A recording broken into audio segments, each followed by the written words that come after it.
Morning जी, great morning दोस्तों, नमस्कार। मैं भूपेश आनंद आपके सामने। Today we are going to start with a very fresh lecture named as lecture number 7. I have already delivered 6 lectures. Budgeting chapter 10 F5 performance management हम आजकल discuss कर रहे हैं। And today I will be dive into lecture number 7. आप सभी मेरे सामने इस समय कैप्लन को ओपन करके बैठे हैं, because I will be doing something from Kaplan also along with BBP. तो आप रजिस्टर ओपन कर लें प्लीज। कैलकुलेटर को बाहर निकालना मत भूलें, आज कैलकुलेटर का यूज है बेटे। आप सभी को मैं धीरे धीरे प्रैक्टिकल भी कराऊंगा so that you can get an idea and you can get a first time success. तो ऊपर आप रजिस्टर में लिखेंगे जी great good morning, great good morning, lecture number 7, lecture number 7, chapter number 10 F5 performance management budgeting. सब लिख देंगे एक बार. कहते हैं जब हम ये लिखते हैं ना बार बार तो हमारी दोस्ती हो जाती है इन चीज़ों से, ऑटोमेटिकली फ्रेंडशिप हो जाएगी, और फ्रेंडशिप होगी तो आप ज़्यादा अच्छा कर पाएंगे. क्योंकि आप बताइए, आप अपने फ्रेंड से तो बिना बेझिझक होकर विदाउट एनी रिस्ट्रिक्शन आप सारी बातें बोल देते हैं. इसी तरह से आपको इससे फ्रेंडशिप करनी है. मैं भूपेश आनंद, F5, मैं सीए, मैं सीएस, मैं सीएम में मैं ही सब कुछ आपके लिए. सो टुडे मैं भूपेश आनंद आपको लास्ट लेक्चर नंबर 6 में I have already told you that there are 6 approaches. हमने अप्रोचेस स्टार्ट कर दी थी कि भाई 6 अप्रोचेस होती हैं. आप कोई भी बजट प्रिपेयर करते हैं, we have seen in F2 management accounting that there are so many types of budgets. Even in that in this F5 में भी शुरू के जो बिगिनिंग के चैप्टर्स लेक्चर्स थे, मैंने लेक्चर 1, 2, 3 मैंने वहीं से कट पेस्ट की और आपको बताने की कोशिश की कि हमें सेल्स बजट बनाना है, प्रोडक्शन बजट बनाना है, कैश बजट बनाना है, ये बजट बनाना है. बट द पॉइंट इज उसको बनाने के कुछ मेथड्स होते होंगे, कुछ अप्रोचेस होती होंगी. And we have started in the last lecture that there are 6 approaches. आज हम दूसरी अप्रोच करेंगे. बेटे एक लेक्चर में एक ही अप्रोच डिस्कस करेंगे कि आपको लॉजिकली वो बात समझ आए. तो आप बिल्कुल कमर सीधी करके बैठेंगे. कमर आपकी बिल्कुल सीधी होगी, झुक के नहीं बैठेंगे. टेबल चेयर में बैठ के पढ़ेंगे, बेड में पढ़ना पाप है, तेरे घर में सांप है. Approaches to budgeting we have discussed that there are 6 approaches. थोड़ा सा याद मैं आपको करा दूं बेटे, ये मैंने 6 अप्रोचेस बताई थी लास्ट लेक्चर में. मैंने आपके साथ top down and bottom up approach, participative budgeting, impose budgeting, what are the positives, what are the negatives, मैंने डिफरेंट एग्जाम्पल से आपको उसकी लॉजिकली बताने की कोशिश की. तो we have discuss we can prepare a budget, we can prepare sales budget, we can prepare operational budget without the help of my down level or with the help of down level. So there are 2 approaches. One is a top down and second is a bottom up. We have already discussed. Approach number 2 जो आज हमने start करनी है और जो बड़ी simple सी है, F2 में जाने अनजाने में आपने एक अप्रोच यूज कर दी थी, उसका नाम है इंक्रीमेंटल बजटिंग. मैं भूपेश आनंद आज अपनी होश में लॉजिकली आपको इंक्रीमेंटल बजटिंग बताने वाला हूं. और आप सब एक बार दोबारा से 6 की 6 अप्रोचेस लिख रहे हैं.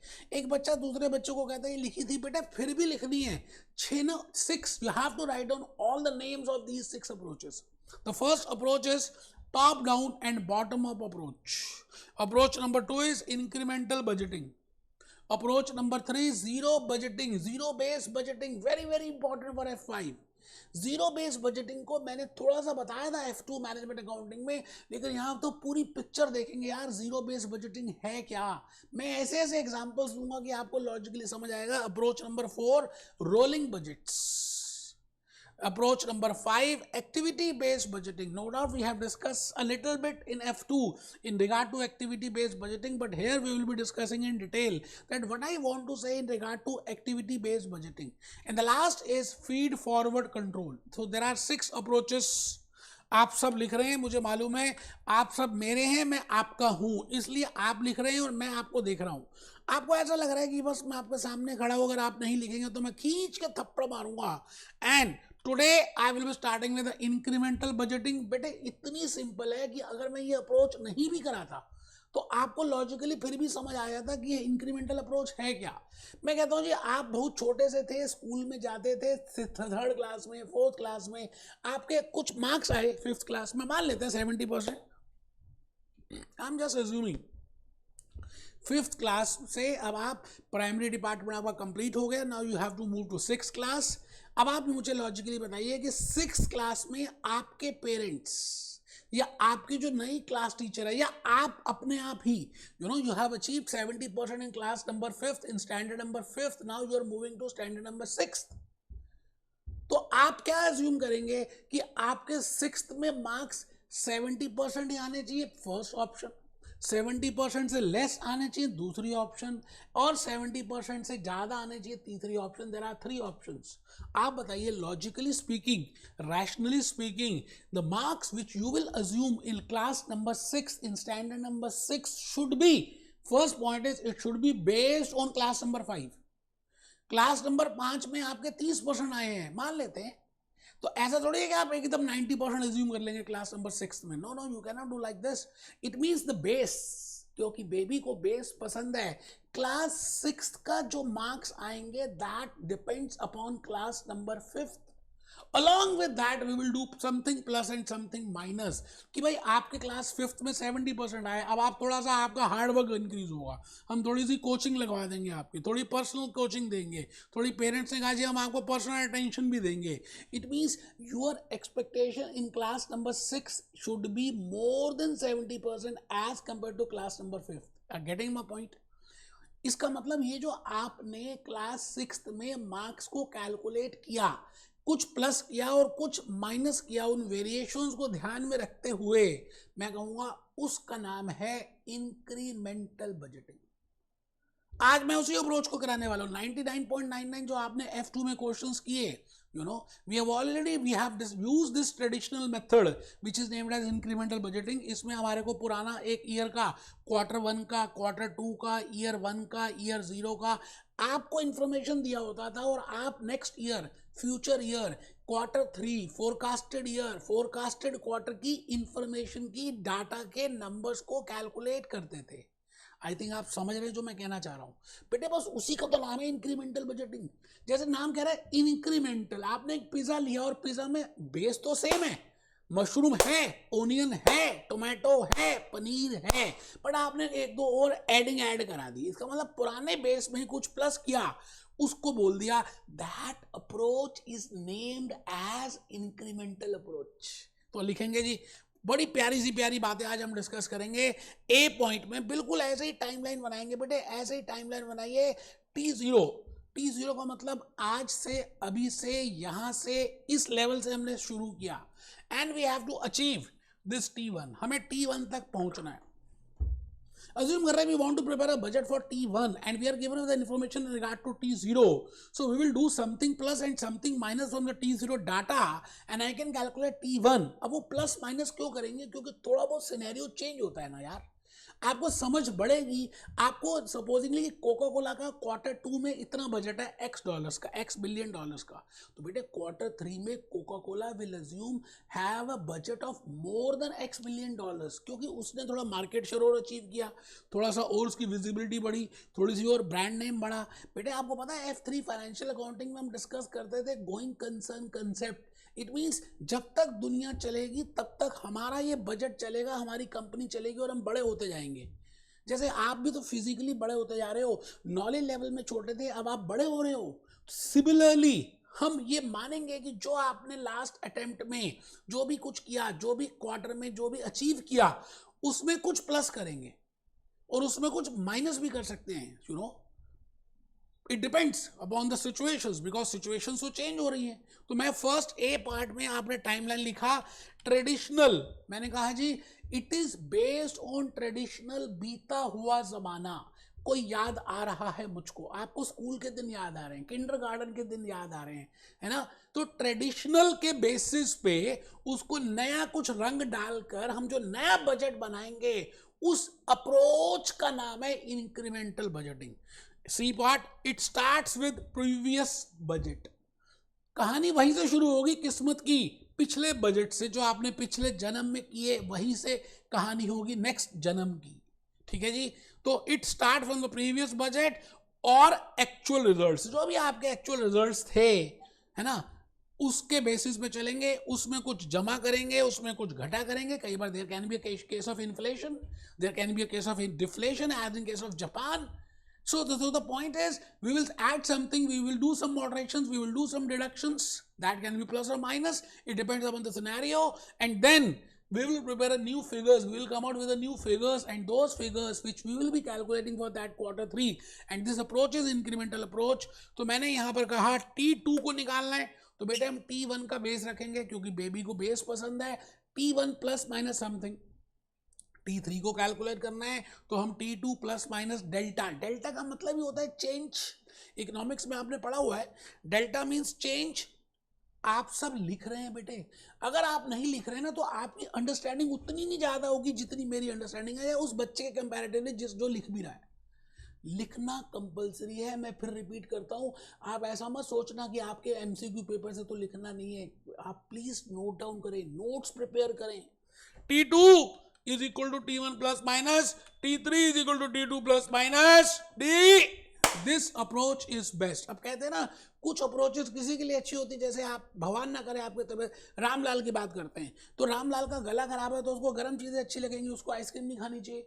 इट मीन्स दिस अप्रोच, ये जो अप्रोच है इंक्रीमेंटल बजटिंग अप्रोच, ये तब नहीं लगेगी जब अगर कोविड-19 का सिनेरियो आ गया, हो गए 10 साल खत्म हुए. ये तब नहीं लगेगी जब रशिया वर्सेस यूक्रेन वॉर आ गया. ये तब नहीं लगेगी जब चंद्रयान 3 भी चला गया. बेटे मैं ये कह रहा हूँ इन सबको हुआ बहुत साल हो गए. The point is exceptional cases को हटा दें. अगर हम अज्यूम करें कि नॉर्मल दुनिया चल रही है, हम भी चलेंगे, स्टेबल बिजनेस होगा, it means we can use incremental approach in case of stable business. तो आप लिखेंगे डी पार्ट. मैं भूपेश आनंद आगे आ गया. बेटे आप ये कैप्लन में दिया हुआ है, अभी मैं कैप्लन में लेके जाऊंगा. कहते हैं जब हम लिखते हैं तो थोड़ा सा वो ज़्यादा अच्छा लगता है. आप अपने पेज को 2 पार्ट्स में डिवाइड कर दें, positives of incremental approach and negatives of incremental approach. पहली बात कितनी सिंपल सी है भाई, पुराना डाटा दिया उसमें प्लस माइनस कर दो, चलो जी नया डाटा हो गया, काम खत्म. ज़्यादा माइंड में प्रेशर नहीं पड़ता. तो मैंने लिखा जी it is quick, it is quick, it is easy and it is best for stable organisations. जो ऑर्गेनाइजेशन स्टेबल होती हैं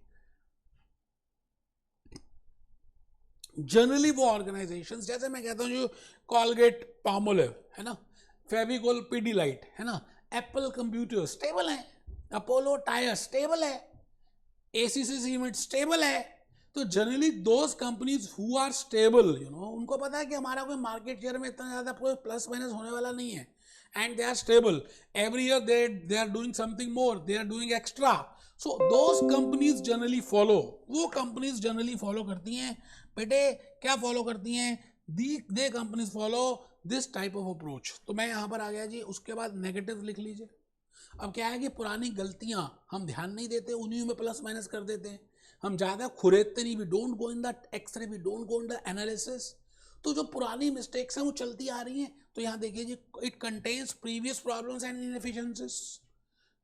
हम ये अज्यूम कर रहे हैं कि जो पिछली बार का डाटा था या जो एक्चुअल फिगर थी जिसको हम बेस ले रहे हैं वो सब ठीक है और उसको उसी के बेसिस पे आगे चल रहे हैं. तो बेटे बेस ही खराब है. तो आप ये बताइए कि न्यू फिगर कैसे अच्छी होगी. It means this is a negative, it contains previous problems and inefficiencies. Uneconomic activities में भी कंटिन्यू, बिकॉज हम एक्टिविटीज में continue, because we are not putting emphasis on the activities कि कौन सी एक्टिविटी थी, किस में कितना खर्चा आया था, नेक्स्ट टाइम इसको करना है या नहीं करना. हम तो ये मान के चलते हैं कि जो भी एक्टिविटीज हो रही थी सब ठीक है, उसमें अगर इतना डॉलर का एक्सपेंस आया तो नेक्स्ट टाइम इतने डॉलर्स प्लस का आना चाहिए अगर इन्फ्लेशन हो रही है तो. Chapter close. इट मीन्स कई बार आपको ऐसा लगेगा कि वो जो पुरानी गलतियां हैं बार बार देखो, 1000 बार देखो, बेटा रिपीट होती जाएंगी. तो आपने प्लस माइनस लिखा, मैंने एग्जाम्पल में क्या दिया, आज आपको फर्स्ट एग्जाम्पल दिया. इफ आई वॉन्ट टू जज the performance of a school going student, तो स्कूल गोइंग स्टूडेंट की परफॉर्मेंस के लिए मैंने आपको बताया क्लास 8 के बच्चे की जब वो क्लास 9th में जाता है, मैंने एग्जाम्पल दिया क्लास 5th वाला 6th में गया. तो we generally follow incremental approach. In case of Reliance Jio, I have given the example of Coca-Cola, I have given the example of Fevicol, but here I have written the example of, you know, Reliance Jio. If the Reliance Jio sales are in quarter 2 this much number of dollars or million or billion, then in quarter number 3 this much will be the Reliance sale. I think you are getting my point. It means we are taking the base. हम previous information का previous quarter का base ले रहे हैं. ठीक है sir, बहुत ही बढ़िया। मैं आगे आ गया जी। सेल्स ऑफ क्वार्टर 2 अज्यूम करते हैं 10 CR है, then sales of quarter 3 will be equal to 10 CR plus. Stable assumptions हैं, कोविड सिनेरियो मैं अज्यूम कर रहा हूं कि ये चीजें हो नहीं रही, it means there is not a covid scenario, it means there is no Russia versus Ukraine and everything is going in the normal fashion. तो इन बातों के साथ मैं भूपेश आनंद आपको लेके चल रहा हूं कैप्लॉन में, और कैप्लॉन में बड़ा प्यारा सा एक क्वेश्चन दिया हुआ है बेटे। आओ जी, आओ आप सभी आ जाओ। Incremental budgeting, we are going for approach number 2 as per budgeting, and that is named as incremental budgeting. An incremental budget starts with previous budget or adds or subtracts an incremental amount to cover inflation or deflation. Generally deflation होता नहीं है, बस due to any other reason, there can be so many reasons. It is suitable for the business that where costs are not expected to change significantly. मैं थोड़ा सा volume छोटा कर देता हूँ फॉन्ट कि आपको पूरा दिखे। where subjected to change significantly, there should not be, it should be this. आप देखें ये आपने प्लस माइनस लिखे हैं भाई साहब, अभी लिखे हैं भाई साहब, मैंने यहीं से लिखे हैं, मैंने कैप्लॉन और बीबीबी मिक्स करके आपको बताए, लेकिन द पॉइंट इज जब आपने लिखे हैं, अब आप इसको देखेंगे तो ज्यादा लॉजिकली समझ आएगा। मैं आ गया जी टेस्ट योरसेल्फ क्वेश्चन नंबर 5 में। आपके पास कैलकुलेटर बाहर होना चाहिए, इरादे बिल्कुल बुलंद होने चाहिए, मेरी बात को ध्यान से सुनने के लिए पागल हो जाने चाहिए। आइए let's read this question. A company has 2 products. एक कंपनी है जी जो 2 प्रोडक्ट्स बना रही है। अच्छा सर, एक तो प्रोडक्ट का नाम है ए और दूसरे का प्रोडक्ट का नाम है C. It means this company is producing 2 products, product A and product C. वो कहते हैं जी पिछले साल लास्ट ईयर क्या हुआ कि 640 यूनिट ए के बनाए गए एंड 360 यूनिट सी के बनाए गए। It means they are taking the base of the last year. It means if you take the base of the last year, that approach with the help of last year plus minus something, we prepare a new budget. It means this is named as incremental approach. Okay sir, incurring cost of $6,72,000. Analysis of costs have shown that 75% of the total costs are variable. वो कहते हैं जी पिछली बार, you are aware what I mean by variable cost, what I mean by total cost, what I mean by fix cost, तो मैं उस detail में नहीं जा रहा। वो कहते हैं जी 75% कॉस्ट जो है वेरिएबल है।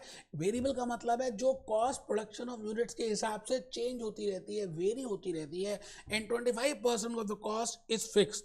The budget of for the year 2005 is now being prepared. It means we are preparing for 2005, and we are taking the base of 2004 and then we are preparing on the basis of that the following information, all the cost। वो कहता है जी पिछली जितनी भी cost थी उतनी रहने वाली है, बट महंगाई हो चुकी है, and we assume that there will be an increase in 4% cost, 4% cost higher than the average paid। इसका मतलब आपने लास्ट ईयर $10 पर यूनिट पे किया, तो आपको इस बार $10 प्लस 4% देना पड़ेगा। Efficiency level will remain same and the units we will produce for product A and C will increase from 640, पहले कितने बना रहे थे 640 यूनिट, अब कितने बनाएंगे 750। पहले कितने बना रहे थे 300, we are producing 640, 350, now we are producing 340। It means A की प्रोडक्शन बढ़ गई और बी की प्रोडक्शन कम हो गई, बट अगर पॉइंट ये आता है कि if I calculate per unit cost, आराम से देखेंगे, पहले क्वेश्चन पढ़ लेते हैं।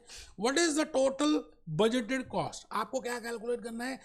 Budgeted total variable cost of product A and C. बेटे मैं फिर रिपीट करता हूं, अगर आप अभी ध्यान से नहीं करेंगे तो आपको शायद इंक्रीमेंटल बजटिंग समझ ही ना आए। ईजी है, पेपर में इंपॉर्टेंट है, बार बार आता है। अब देखिए मैंने इसके लिए बड़े प्यारे प्यारे, no doubt it is your test your understanding, but मैंने क्या किया इसका भी बड़े प्यारे प्यारे से I have prepared the notes, मैंने इसके भी स्लाइड्स प्रिपेयर किए। आप सभी के सभी अगर बनाएंगे तो अच्छा लगेगा। बेटे ऊपर आ जाओ, लिखो test yourself question number 5। I am doing test yourself 5th question, first second third. First है जी read the question sincerely, prepare a working note और अ फ्लो चार्ट। पहली बात, आपको क्वेश्चन को सिंसियरली पढ़ना चाहिए। दूसरी बात, आपको वर्किंग नोट बनाना चाहिए, विच आई हैव ऑल्सो प्रिपेयर्ड, जिससे कि आपको हैबिट पड़ जाए। For example I have prepared, मैंने क्वेश्चन पढ़ा और आपके लिए यहाँ पर ये देखिए क्या लिखा हुआ है, एक कंपनी का नाम है, एक प्रोडक्ट नंबर ए, एक प्रोडक्ट नंबर सी है, and we are incurring $6,72,000 total. Total का मतलब है वेरिएबल भी और फिक्स्ड भी है। ठीक है सर, बहुत ही बढ़िया। अच्छा, फिक्स तो फिक्स्ड ही रहती है, आपको पता ही है। Variable cost increases. अच्छा, 2014 में, मतलब लास्ट ईयर में, पास्ट ईयर में, यू हैव प्रोड्यूस 640 यूनिट्स, आपने 640 यूनिट्स प्रोड्यूस किए थे ए के और 350 यूनिट प्रोड्यूस किए थे सी के, क्योंकि अब आप ये इंक्रीज कर रहे हैं और इसको डिक्रीज कर रहे हैं। अभी अभी हम देख लेंगे। मैंने ऊपर लिखा लेट, अभी आपके आंसर्स पे नहीं दिया जी, जस्ट मैंने अपनी अंडरस्टैंडिंग, आपकी अंडरस्टैंडिंग इंक्रीज हो जाए। तो बेटे कुछ ज्यादा बातें मैंने एनालिसिस करके बताई। $6,72,000 की टोटल कॉस्ट है, and out of that variable cost is 5,06,000 अब कैसे आई बेटे, कैलकुलेटर आपके सामने, इरादे आपके बुलंद है, करके देखिए। आंसर में नहीं दिया फिर भी करके दिखाया। And fix cost is 1,68,000। आपको पता ही है फिक्स कॉस्ट तो फिक्स्ड ही रहती है। आप नंबर ऑफ यूनिट्स प्रोड्यूस करो, नहीं करो, ज्यादा करो, up to installed capacity, it will remain same. That cost is named as fix cost. ठीक है सर। अच्छा, 5,04,000 में से वो कह रहा है कि 60% प्रोडक्ट ए के लिए इनकर हुई है और 40% प्रोडक्ट नंबर बी के लिए इनकर हुई है। मैंने हाथ ऊपर कर दिया भाई साहब, आप आराम से कैलकुलेटर से करेंगे तो समझ आएगा बेटे। ऐसे लिखने के लिए थोड़ी दुनिया में आप आए हो, खाली कॉपी पेस्ट करने के लिए नहीं आए बेटे। आप 5,04,000 को 60% कैलकुलेट करें। 60% अगर आप 5,04,000 का निकालेंगे, that comes to $3,02,400। That is the variable cost for product number A. Similarly 2,01,600 is a variable cost for product number C, and I am producing 640 units for product number A and 350 units for product number C। मैं रुक गया हूं, आप आराम से पहले यहां तक लिख लें। बेटा लिखना है, एक बच्चा कह रहा है सोल्यूशन तो दिया, बेटा दिया होता है। जिस तरह से मैंने बताया आपको सोल्यूशन से समझ ही नहीं आएगा। आप ये बताइए, this is the variable cost and these are the number of units. तो ये कैसे किया, मैंने डिवाइड ही तो करना है। $3,02,400 को 640 यूनिट से, तो एक यूनिट की कॉस्ट आ गई 472.50। Similarly for product number B, 2,01,600 divided by 340 unit, that 350 unit, that comes to 576। ठीक है सर। अब आइए जी, अब आइए, आपको बनाना क्या है सर, हमें बनाना है 2015 का 2005 का बजट। बजट भी किसका, टोटल वेरिएबल कॉस्ट का। किसके बेसिस पे, 2004 के बेसिस पे। It means this approach which we are following is named as incremental approach. तो मैं क्या करूंगा, पहले अगर 2004 की फिगर्स देख लूं और उसमें 4% ऐड कर दूं, बिकॉज क्वेश्चन कह रहा है 4% विल बी एडेड। तो बेटे आई कैन कैलकुलेट 2005। मैंने वैसे 2004 की फिगर्स $472.50 और $576 ऑलरेडी कैलकुलेट कर दी है। ठीक है, पर यूनिट में अगर आप 4% से ऐड कर दें तो बेटे आपकी फिगर आराम से निकल सकती है। देखिए ना, 472.5 था। ठीक है, ये कब था, एक बच्चे को नींद आ रही थी। बेटे ये नींद आ रही है आपको, बेटे अभी कैलकुलेट किया है 2004 में। This is the variable cost per unit for producing product number A, but in 2005 it will increase by 4%। तो 4% ऑफ दिस विल इंक्रीज। ये आ गया जी आपका per unit up into 750 units. ये आपके पास आ गया जी 3 lakh. Similarly I can calculate for product number C. यार आप F5 देने जा रहे हो, परफॉर्मेंस मैनेजमेंट का पेपर है, कमर सीधी करके बैठो, स्किल लेवल का पहला पेपर है। मैं तो ये कहूंगा मुश्किल नहीं है, कर सकते हो।